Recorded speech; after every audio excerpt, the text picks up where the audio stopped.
everyone, and welcome to this week's episode of Mastering Dungeons, your favorite top role-playing game podcast, where we review and we discuss the news and we discuss the business and we discuss the design of role-playing games.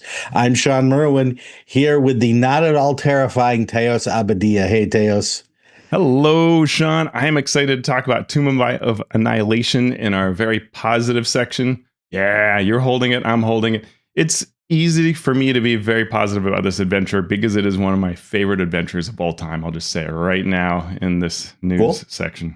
Mm-hmm. Awesome. Yeah, I have a lot to say. And since we're going to say positive, parts of this adventure were awesome for me to run. And we are going to talk about those parts in our main segment. Anything else to talk about? I was a busy little game designer this weekend. I did not spend much time not in front of my computer. How are you holding up? Same. I did a lot of, as we all know, because we were talking during the weekend, but I was doing a lot of reading other people's wonderful words and being inspired by them, and then having to send comments and be like, well, actually, here's how we do this, or, make sure that this thing is over here. But it was great and a ton of fun. It's funny because we had a call with my family and they were like, oh, but you don't like working weekends. I'm like, but it's this kind of work. It's a little different, and it still wears you out. I'm still pro enjoy your weekends, but it is different to be working on gaming than it is my day job for sure. Yeah, well, I'm definitely going to enjoy next weekend. So we have that to look forward to, and we also look forward to all our listeners who contact us via social media, via our email at masteringdnd@gmail.com. They send us stuff via YouTube, comments. They talk to us in real life, and they ask us questions, and we like to answer those on the air. So we are going to start with this question from Foxtrick via YouTube. Why don't publishers update adventures more often as the game evolves and more feedback comes in? Why not release something like a 3-year anniversary edition with improvements and refinements? A PDF release is also an option. And personally, I think it's a great idea in a lot of ways.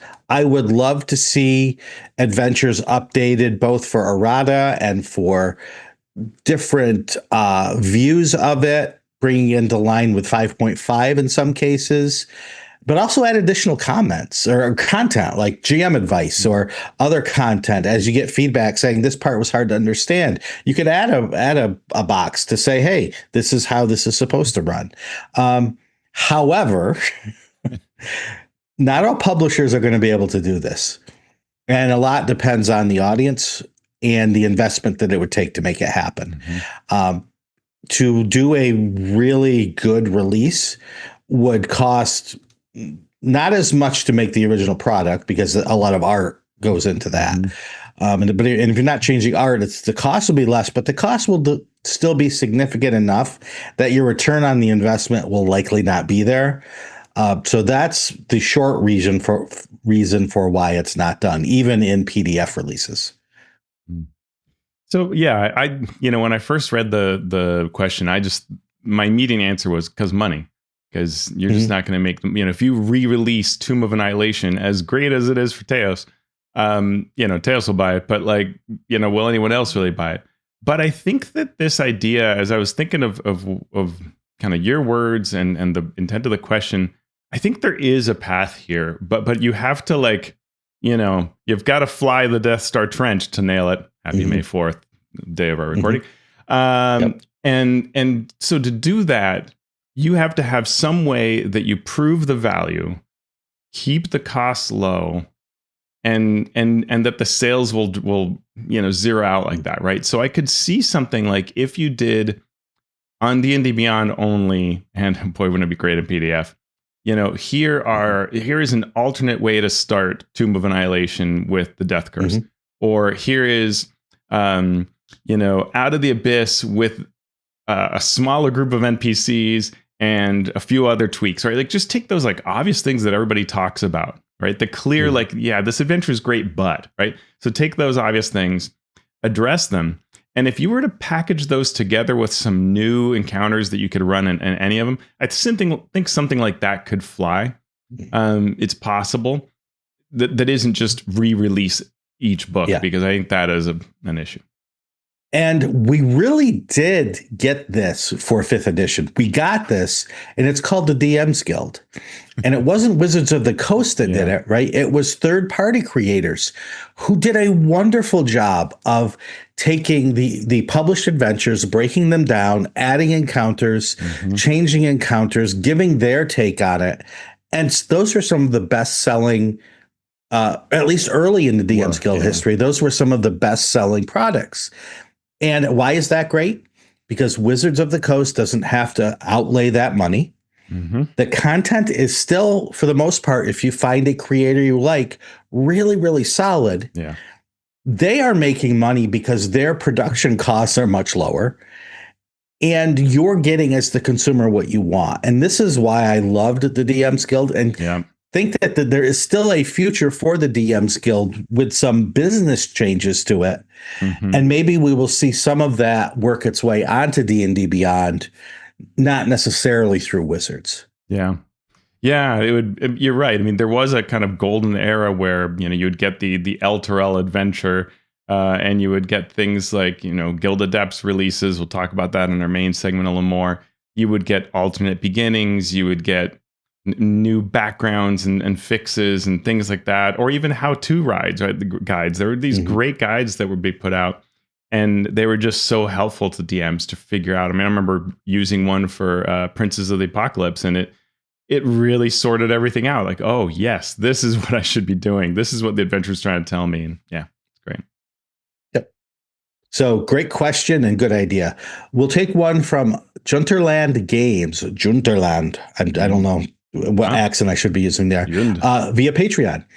You often talk about your D&D or TTRPG adventures or books needing a good story. Every time I hear someone talking about prepping or creating a story, the word railroad enters my brain and I stop listening because it feels like bad advice. But I understand that any one of you have years of experience over me, and I want to give everyone the benefit of the doubt, so I thought I'd ask. What do you mean by having a good story? I think traditionally people think that the player's actions can influence and affect the already existing story. But to me, during a TTRPG session, the player's actions affect the narrative, and the story is what we get when we look back at what has happened at the end of a session. This is a really, really good question, and it's one that's come up for me a lot. And I'm going to get literary on y'all for just a second, so bear with me. For a long time, one of the greatest novelists of all time was considered to be E.M. Forster. He wrote A Passage to India, was the novel that most people think of when they think of him. And he gave a series of lectures that were collected into a book called The Art of the Novel. And in his lectures, he was asked a question by a student. The question was, what's the difference between plot and story? And Forster's answer is quite famous among literature students and writing students. It's the king died and then the queen died. That's a story. The king died and then the queen died of grief is a plot. And what Forster means by this is the story is just tell me what happened. The plot contains all the depth that's behind that story, why it happened, all the nuances, all the cool stuff that makes literary fiction sing. So good writers can tell a great story, but great writers back it up with a great plot. Now, I bring this up because I relate this to TTRPGs, but I sort of switch the terms around. So for me, when I'm writing an adventure that I know game masters are going to pick up and use with their players, I think that plot is what happens in the adventure with no player character involvement at all. And then the story is what the characters and the dungeon masters and the players bring to that game to make it unique and special to them. So when I write an adventure, I am not trying to write a story. I am trying to create a potential plot that the players and the game master can then use as a blueprint to make a great story as they add their special nuances and desires and flavors and everything to it. Does that 100%. Sound yeah? Okay? I love it. I love it.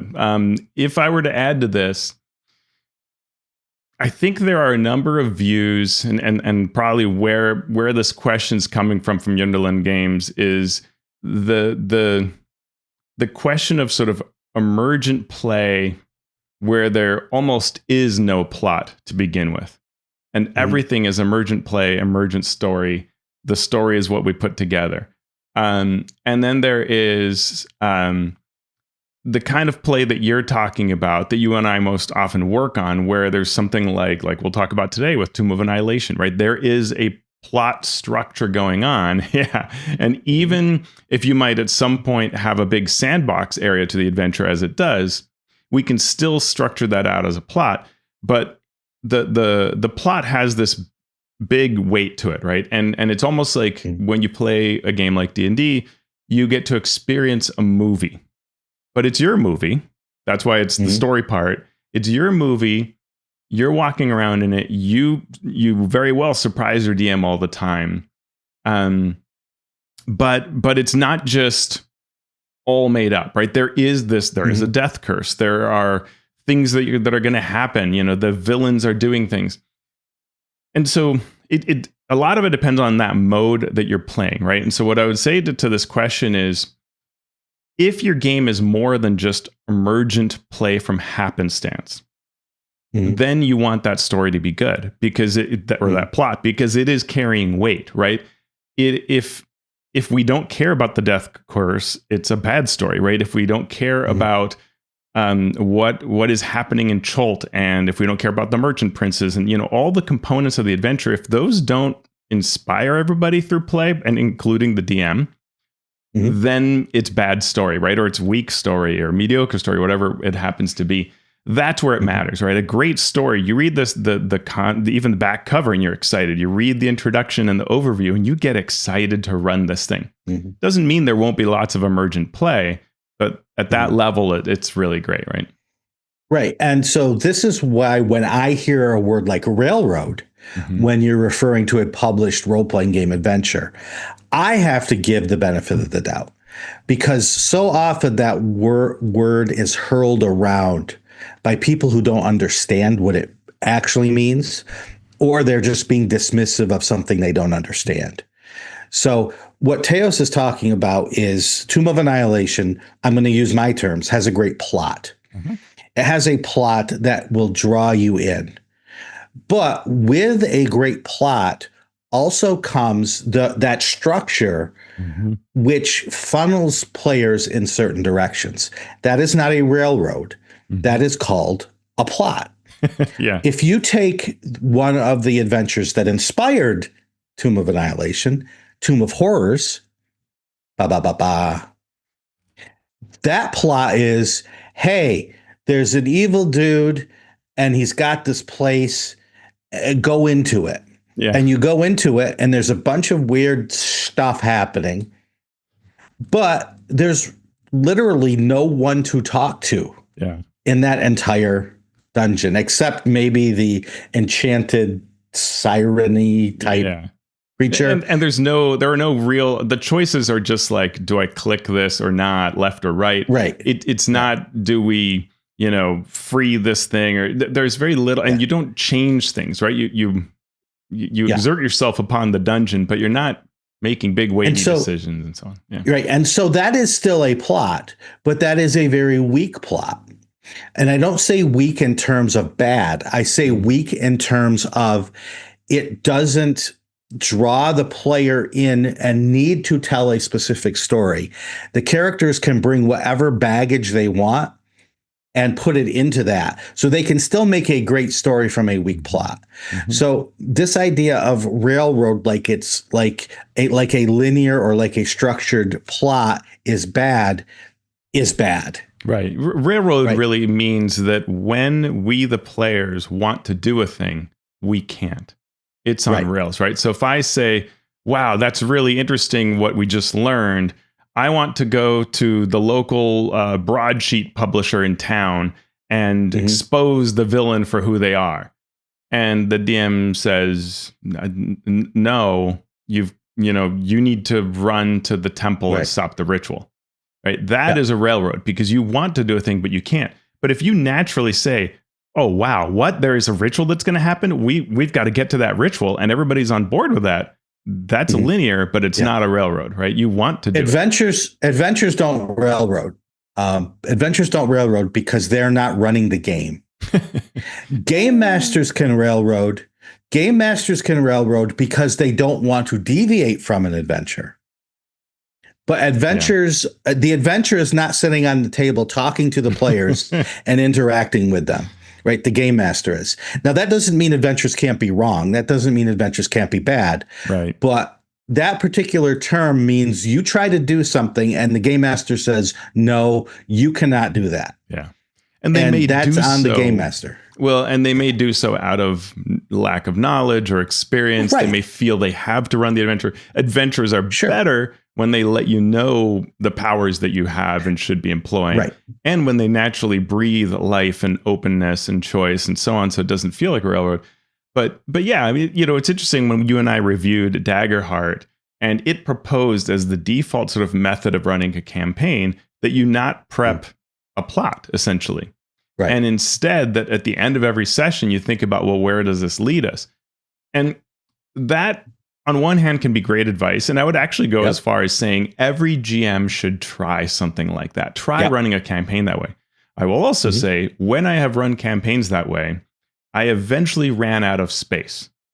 Like when people talk about authors that just write what their characters would do versus having a plot in mind, there can be that problem that you not just never finish, but you just sort of meander off in the direction of those characters. Right. And that's what's really easy to do. You're just meandering off in some direction. And for a while, that's really fun and rewarding. But at some point, your players start going, yes, and what does this all mean? And then you're like that TV, writer that has to write the next season when they have no idea, I'm looking at you, X-Files, what to really do to wrap it up. Or and I've been there, and that's a horrible place to be because you realize like everything was just emergent and people want meaning out of it because we're familiar with novels and those kinds of stories. And so, yeah, it's tough.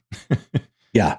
So it's a great question, and it's one we could debate and have debated on and on and on and on. But the short version, if there is a short version, is, depending on the game master and the players, one adventure could be great. The same adventure might be terrible, where with another group, the adventure is wrong, but perfect for the previous group. So you just need to understand what a game is and what the players want to do and can do with it before you start hurling around this idea of railroad or story versus narrative versus plot.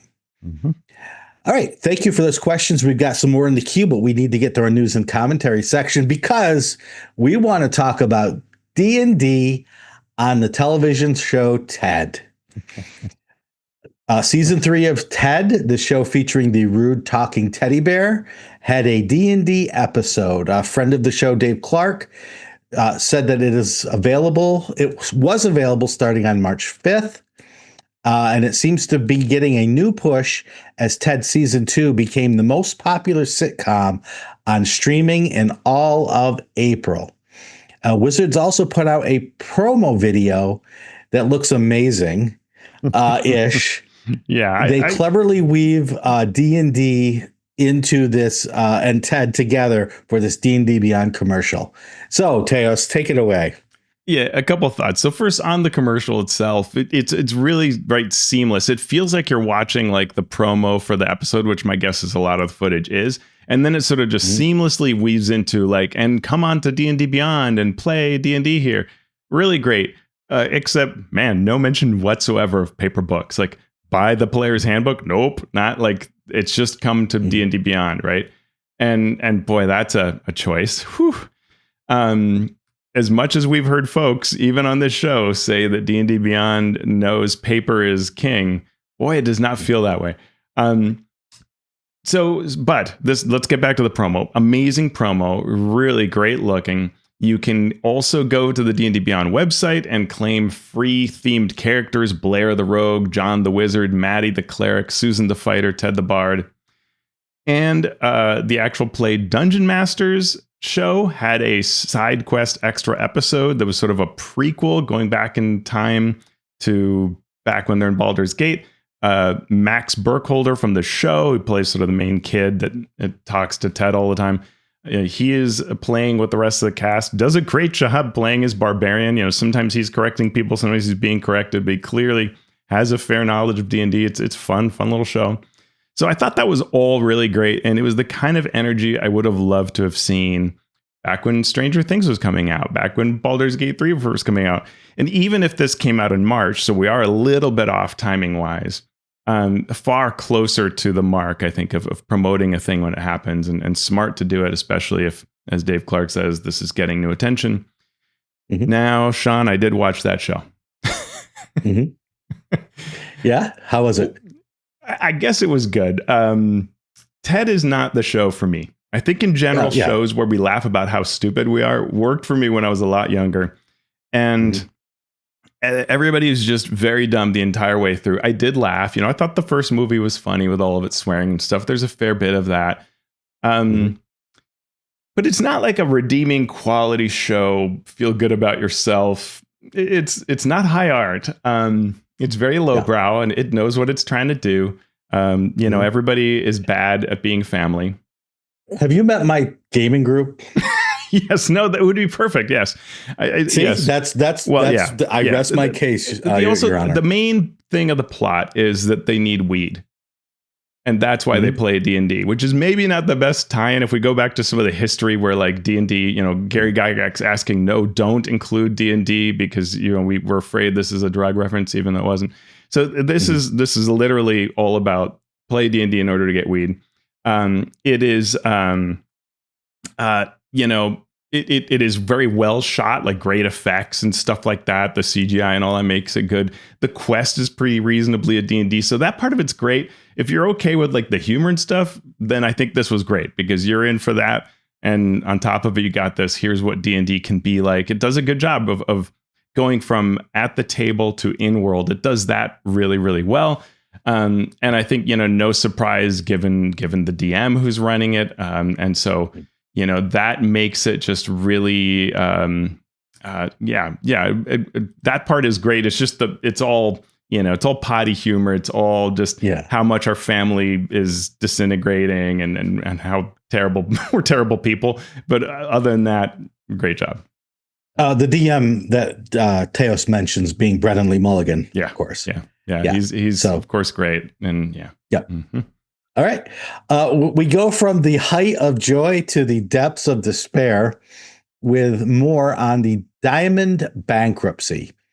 Now, I'm going to read this, Teos, but I need you to sort this out if you possibly can for me. I'll try. Okay. So the court has approved litigation attorneys drawing money from JP Morgan Chase, who was owed $7 million from this bankruptcy.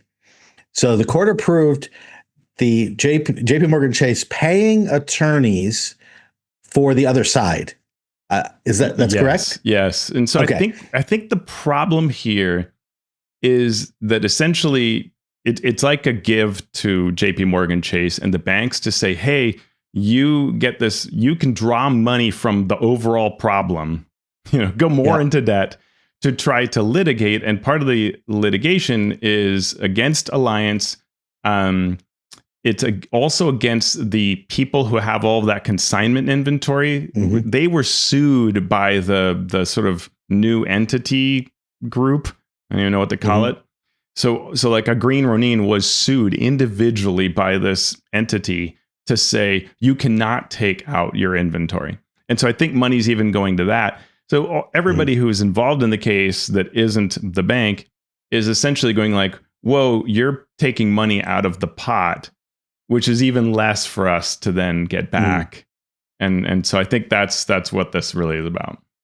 Yeah. So there are three main sets of litigation against Alliance Entertainment, in which an $8 million purchase deposit is at stake, against the publishers, whose nearly $50 million in consignment inventory is sitting in a Sparkle Pop warehouse in Mississippi, and against any insiders paid in the year prior to the filing, or any companies paid in the last 90 days prior to the filing, since they or if they received unfair preference in that payout.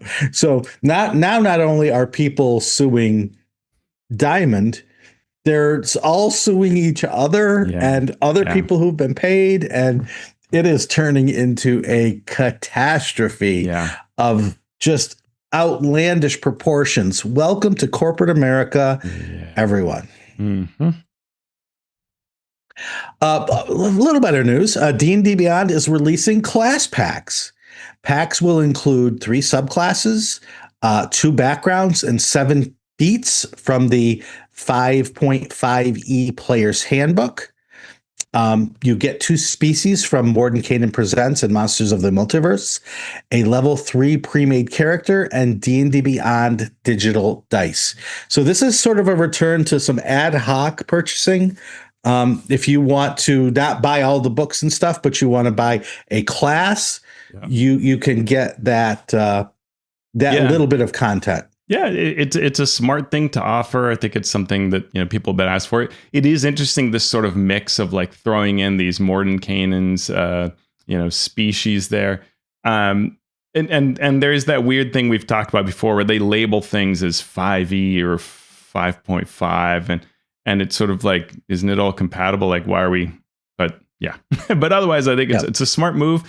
Probably will show that it shows us that more things like this will come, right? This idea of sort of slicing up some things for a different audience is very easy to do on D&D Beyond. And frankly, I'm all for it. Like, make your money that way in ways that don't create a digital divide. You're just selling the same thing in different ways for people who want it. Go for it. Yep. It's interesting to me that, this has always been an industry of buy this ton of books, right? Yeah. Put down $200 to buy all 3 books and an adventure and dice and do that layout, and then maybe buy more or not, which leaves out people that just want to spend $20 to get something to play with.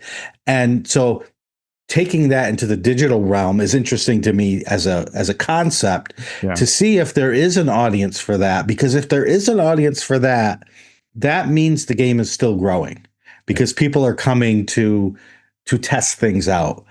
So I'm interested both in that as a tactic and what it might mean to the industry as a whole. Yeah, great point.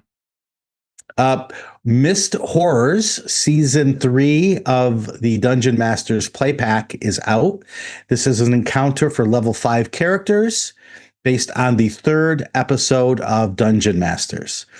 The party has come to visit Inza Kulcevic, a powerful hag, to get... What's that? Kulcevic, perhaps? Kulcevic, sure, whatever you say. A powerful hag to get a Taroka reading. Inza's form and the dwelling all have the appearance of papercraft, folded from paper like origami. What else is going on in this episode? Well, I think it's pretty much that's going on in this actual play pack. You come to get a reading, so there's a table for that, or you can use the deck if you have your Taroka deck. And then after you get your reading, the hostile mist horrors appear in the grotto and attack. And I think Inza disappears, which is because I don't think she has stats. We do get stats for the mist horrors. And those first appeared in Van Richten's Guide to Ravenloft as kind of a concept where there were these tables that you rolled to kind of figure out what their forms have. Do they have claws? Do they have, tentacles, whatever? But this is one version. We get a CR3 version as an animated cloud of vapor that can take on the forms of your greatest fears. They're invisible in mists, incapacitated when outside fog of mists, but they do have the ability to do a mind rend, dealing psychic damage, and can choose to cast Fog Cloud at will, so there you go, or command once per day. And they can frighten their enemies with a recharging bonus action called Instill Dread. Pretty cool monster. Neat idea to play with this sort of mist-filled encounter. Very Ravenlofty, so neat to see that monster there. That's probably the best thing that you're getting off of that. Again, the only way to get this, you have to have done the digital package on D&D Beyond, right? Buying the book in a store won't do it. There you go. We get news on D&D rules according to past players. Teos, what is all this madness about? So this is at troypress.com, and it's a very thought-provoking article. I'll just do the short version because we got a lot to cover. But basically, they surveyed 1,253 U.S. adults. about the games they played. Of those, 16% had played D&D. Then they jumped into those 204 and asked various questions about D&D, basically trying to get at like, what is it that, this kind of like casual, long ago player remembers about the game? And it just really isn't what you might expect as a hardened everyday player. So, for example, they would emphasize creativity, the respondents did, and you make and play a character. That's great. But they didn't remember things like ability scores or other aspects we might think of as iconic, things that we always say, well, you can't change that because that's iconic. Maybe not. So when asked what type of character they would teach a new player, they would answer things. Wizard was highest, which I think a lot of us hardened would say, no, not a spellcaster. Followed by cleric, another spellcaster, then elf, and then fighter. And I don't know that they necessarily meant elf as a class, just like, I would tell them to play an elf. That's cool, right? Something like that. When asked to name the 6 ability scores, only 31% of those 204 people could name one. Right? There's your iconic ability scores. Strength was the most often named, but there were entries like magic, fire, speed, endurance, right? 37% said the die they most associated with D&D was the D20.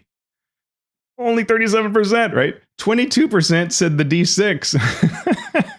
So I thought that was out great. there repping the D12, baby. Yeah, there was a little bit of that. And it's funny because you find a few people that clearly know what they're talking about, and you can see the whole thing in a link in our show notes. Lots of interesting questions there, but just it's that thing that reminds you that what you may suppose is the case or known in the greater world probably isn't true. It's true. Also not true is more studies about AI. The studies being true, AI being false. Yes. So NPR did an interesting article on AI music that could also be shown to apply in other areas. So this study was done by a company called Luminate, and the fans are becoming increasingly uncomfortable with AI songs, according to this study. Quote, the decline is especially notable with young listeners who are part of Gen Z or Gen Alpha. Across the board, what we found is that consumers are net negative, said Audrey Schomer, a media analyst and researcher with Luminate. The results include partial AI usage, like writing lyrics or creating vocals, as well as fully generated AI-generated compositions and performances, though the latter is viewed in a more negative light. So what are we learning from this, Teos?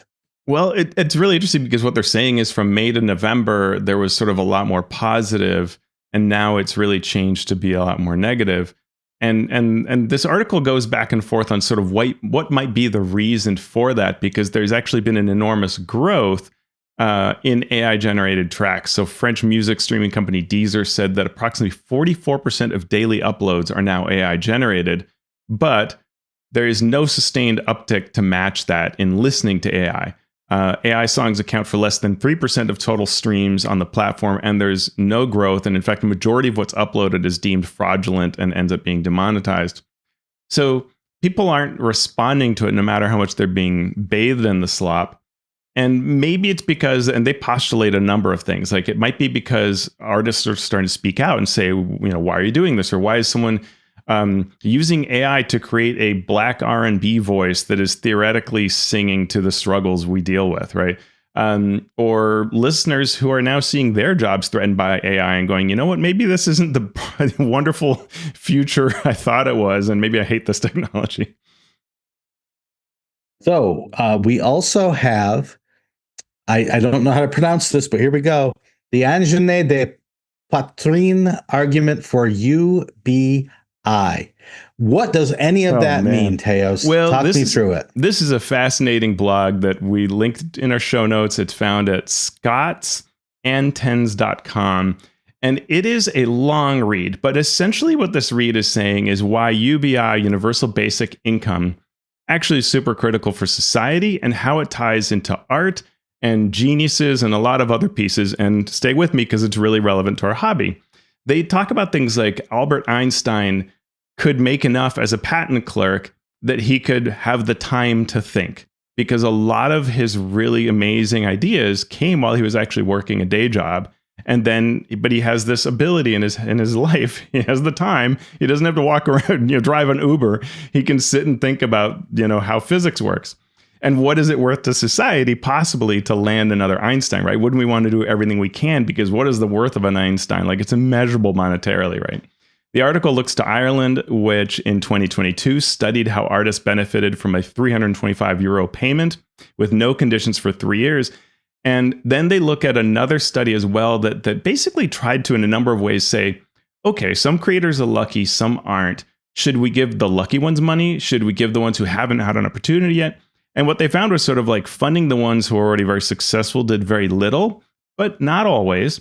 And funding the people who maybe have not had luck, in the end, what they found was give everybody money. So essentially universal basic income. When you give money just to everybody who's an artist, you just get a lot of success stories. And the success that they generate, and the Irish study backs this up, is way more money comes into the economy than the economy paid out. So the government makes money on giving money because suddenly people can do. And this is where we're going to get to our hobby, Shawn, because the really relevant point is when artists aren't funded well, they have to make choices to survive. If you think about like the ridiculous things people put in videos, right? The shock faces, the angry faces, the clickbait titles, the types of blogs, right? The way you have to package things. All of us in the creative space to some extent have to do that, right? Some of us more than others. And we don't want to, right? But we have to, because that's where the algorithm, the money, the whatever comes from. And you're almost a fool if, like, say you and I, Shawn, you don't give in to the hate, right? If you're trying to make a positive show, well, yeah, it's hard. And so imagine, though, if we all just got money for being artists and creators, and you could actually create exactly what you want to create. Like, what might exist in our hobby if that were the case? Is a very interesting question, and one I will leave to the economists, philosophers, dreamers, and lovers. I love it. But we will go to our creator corner, and we will talk about something that has been created, which is the Blacksmiths Guild Draw Steel magazine. The Blacksmiths Guild releases a monthly Draw Steel magazine funded via BackerKit. They are up to issue 7, which includes War Dogs in the Woods, a quest for first-level heroes, Perks, 30-plus new sparks for heroes, Legion's Fall, an adventure for second-level heroes, Help the Innkeepers, which is a collection of encounters to help your friendly neighborhood innkeepers, and it also comes with some new treasure, The Need of Many, which is the beginning of the Glass Spark adventure path, where a lone Mnemonic crashes with her spaceship in Vesloria, and the heroes are swept up in a timescape spanning adventure. You can get this via PDF or print on demand, and you have until June 1st to back it. Again, that's on BackerKit. It is called the Blacksmiths Guild Draw Steel magazine, and there's a link in our show notes to that BackerKit page. What else do we have? Well, some small Kickstarter math shared by a friend of the show, the mighty Jerd, aka Jeff Muller, at jerdproductions.com. You can find his latest blog, which is on the results of his recent Shadow Dark Adventure Kickstarter, which I'm holding up right here. I have a copy of The Curse of Stone Shatter Tomb. And, this is a zine format adventure. Jeff had written it. He was thinking about just like releasing it on drive-through.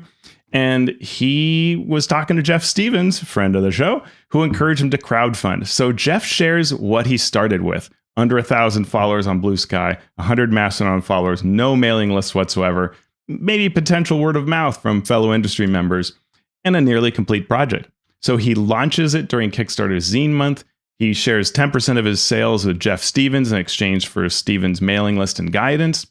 He gets a possible bump from the Arcane Library, the makers of Shadow Dark, to spread the word, and he has a goal of $500 to cover the cost of test prints. Where it ends with is just under $4,000 in funding. One person didn't pay, so it wasn't quite what he originally had on the page. Way beyond what Jeff expected. And then he goes through his costs, 10% to credit card fees, his fee to Jeff Stevens. He sells a few extra copies on drive-through, printing and shipping, print materials, test prints, Fundry conversion, additional art, PayPal fees. All of it means he comes out with $1,074. But this doesn't account for his time. So Jeff actually, gotta love you, Jeff, spent 45 hours. He tracked his time. So he figures out his profit is $37 an hour, right? Which actually is often good for these kinds of projects. I mean, first of all, he's positive. That's a small miracle in and of itself. And he has some big lessons. Kickstarter, he had never run one before. Now he's like, okay, having done it once, understanding the workflow, now I get it. It's not so hard now. Social media of all kinds netted almost 0 backers. Foundry doesn't seem to be worth it in terms of sales so far. Jeff did his own art, but the time spent, which is really nice, but what he said was the time he spent doesn't seem to be worth it because he spent 19 of his hours out of 45 on art, and a professional could have done it faster. So next time he'll hire an artist, and he thinks better workflow could increase his pay to about a $50 per hour rate. He's already working on 2 more projects, so we'll look forward to that. Awesome. You can check that out again at jerdproductions.com. And that was our news and commentary section here on Mastering Dungeons this week. Hang in there for our main segment where we look at the best of Tomb of Annihilation.